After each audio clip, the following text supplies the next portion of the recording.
दोस्तों, आज की कहानी है भैया दूज की। एक समय की बात है, एक बूढ़ी औरत थी। उसके एक बेटा और एक बेटी थी। बेटी की शादी हो चुकी थी। एक दिन भाई दूज के त्योहार पर बेटे ने माँ से कहा कि वह बहन के घर जाना चाहता है। तो उसकी माँ ने कहा, हम बहुत गरीब हैं, तू अपनी बहन के क्या लेकर जाएगा? तू उसके घर जाकर क्या करेगा? लेकिन बेटे के बहुत आग्रह करने पर उसकी बूढ़ी माँ ने उसे जाने की अनुमति दे दी। जब वह अपनी बहन से मिलने के लिए अपने घर से निकला तो रास्ते में उसे एक नदी मिली। तो नदी ने कहा, मैं तेरा काल हूँ, मैं तुझे डुबाऊंगी। तब भाई ने कहा, मैं कई साल बाद अपनी बहन से मिलने जा रहा हूँ, उससे मिलकर आने दो, फिर वापस आते वक्त तुम मुझे डुबा देना। ऐसा सुनकर नदी मान जाती है और उसे रास्ता दे देती है। भाई थोड़ा आगे बढ़ता है तो रास्ते में उसे एक सांप मिलता है। सांप कहता है, मैं तुझे डसूंगा। तब भाई कहता है, पहले मुझे अपनी बहन से मिलकर टीका लगवा लेने दो, फिर तुम मुझे डस लेना। फिर सर्प भी उसे रास्ता दे देता है। आगे जाते समय उसे जंगल में एक शेर मिलता है। शेर कहता है, मैं तुझे खाऊंगा। तो भाई उसे भी वही कहता है, मैं पहले अपनी बहन से तिलक करवा लूं, फिर लौटते वक्त तुम मुझे खा लेना। शेर भी उसे रास्ता दे देता है। अब भाई अपनी बहन के घर पहुंच जाता है और वह अपनी बहन को आवाज लगाता है। बहन उस वक्त सूत काट रही होती है। तब उसका सूत बीच में ही टूट जाता है। ऐसी मान्यता है कि यदि सूत काटते वक्त सूत बीच में टूट जाए तो जिस बहन की इकलौता भाई होता है वो जब तक सूत जुड़ नहीं जाता वो बोलती नहीं है। भाई की आवाज सुनकर जब बहन कोई जवाब नहीं देती तो उसका भाई घर के बाहर खड़ा सोचता है कि मैं बहुत गरीब हूँ, शायद इसलिए मेरी बहन मुझसे बात नहीं करना चाहती, मुझे यहाँ आना ही नहीं चाहिए था। ये सोचकर वो वापस जाने लगता है। इतने में बहन का सूत पुनः जुड़ जाता है। वह भाई को आवाज देती है और उसे बात न करने का कारण बताती है और उसे प्यार से घर के अंदर ले जाती है और फिर जाकर अपनी पड़ोसन से पूछती है कि कोई जान से भी प्यारा मेहमान आए तो क्या करना चाहिए। पड़ोसन मजाक में कह देती है कि तेल से चौका लगाना चाहिए और घी में चावल पकाने चाहिए। वो पड़ोसन का मजाक नहीं समझ पाती और ऐसा ही करती है। अब ना तो चौका सूखता है और ना ही चावल पकते हैं। इधर भाई को भूख लग रही होती है तो वह बहन से कहता है, बहन भूख लगी है, खाना परोस दे। बहन कहती है, आज ना तो चौका सूख रहा है और ना ही चावल सीज रहे हैं। भाई पूछता है कि तूने कैसा चौका लगाया है और चावल कैसे चढ़ाए हैं। बहन कहती है, मैंने पड़ोसन से पूछा था कि जान से प्यारा मेहमान आए तो क्या करना चाहिए। तो उसने कहा, तेल से चौका लगाना चाहिए और घी में चावल पकाने चाहिए। भाई बोला, अरे मेरी भोली बहन, कभी तेल का चौका सूखा है और कभी घी में चावल पके हैं। तू ऐसा कर, पानी में चौका लगा और दूध में चावल पका। ऐसा करते ही चौका सूख जाता है और चावल भी पक जाते हैं। तब वह भाई को भोजन करा के उसकी तिलक करती है।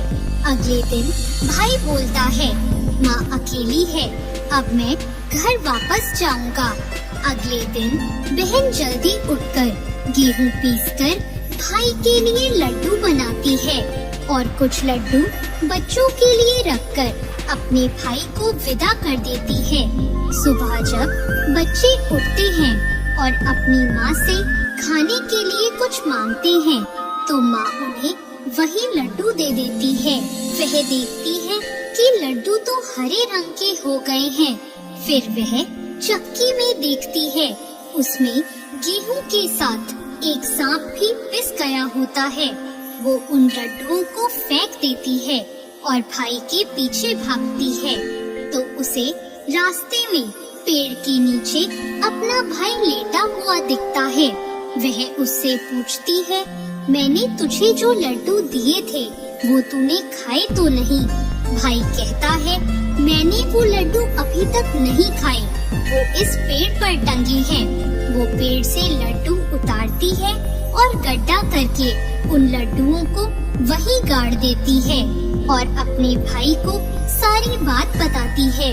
भाई कहता है, तूने मुझे एक बार तो मौत से बचा लिया, पर मैं अपने पीछे कईयों को साई देकर आया हूँ। और वह बहन को सारी बात बताता है। दोनों वहाँ बैठे बात कर रहे होते हैं, तो बहन भाई से पानी मांगती है। तो भाई कहता है, थोड़ी दूर में एक तालाब है, मैं वहाँ से पानी लाकर आता हूँ। बहन कहती है, मैं खुद चली जाती हूँ और पानी पीकर आ जाती हूँ।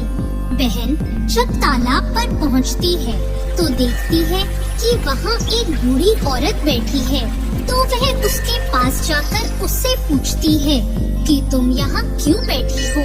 तब बुढ़िया कहती है, मैं विधाता हूँ, एक बहन के भाई का रास्ता देख रही हूँ। तब वह पूछती है, माता वह कौन भाई है? तब विधाता कहती है, एक भाई है जिसके प्यार में उसकी बहन ने एक निर्दोष सांप की हत्या कर दी है। वह सोचती है कि यह तो मेरा ही भाई है। वह घबराकर विधाता से पूछती है, माँ उस भाई को बचाने के लिए क्या करना होगा?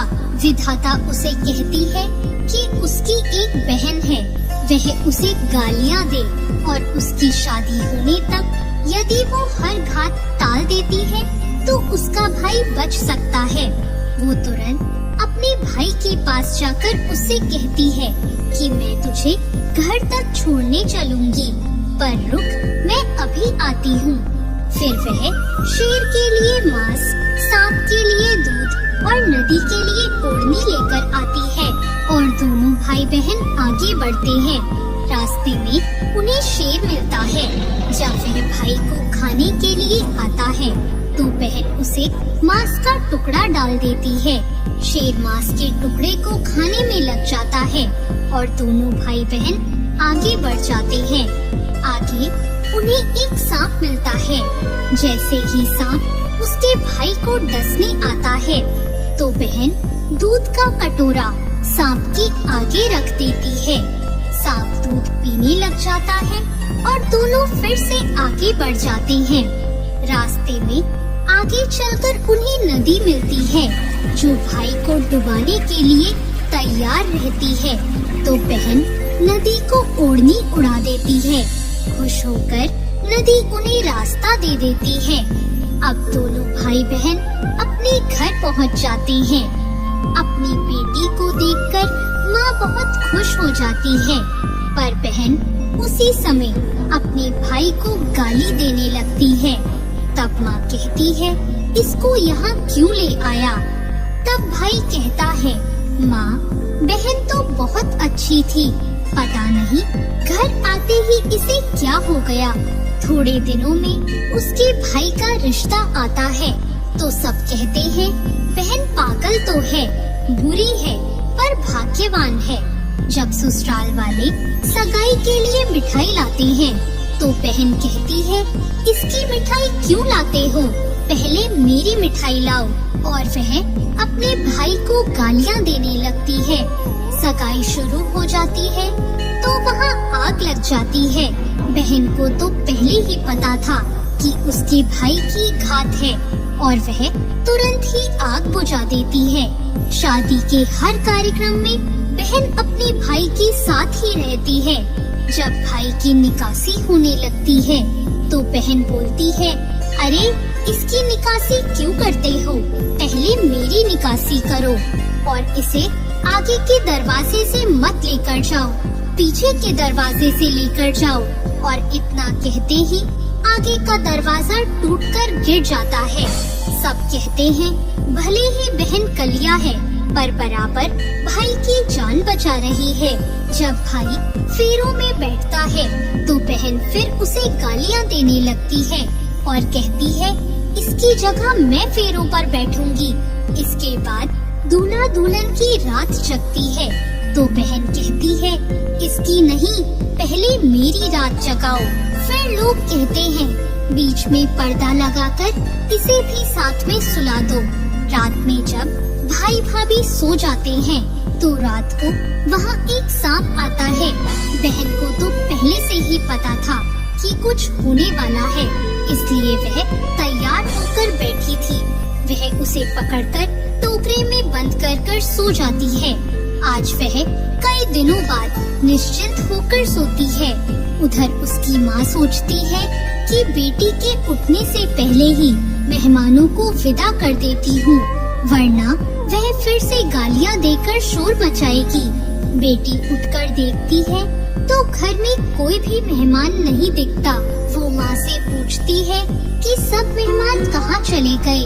माँ कहती है, मैंने सब मेहमानों को विदा कर दिया है। तब बेटी कहती है कि सब मेहमानों को फिर से बुलाओ, तभी मैं विदा होंगी।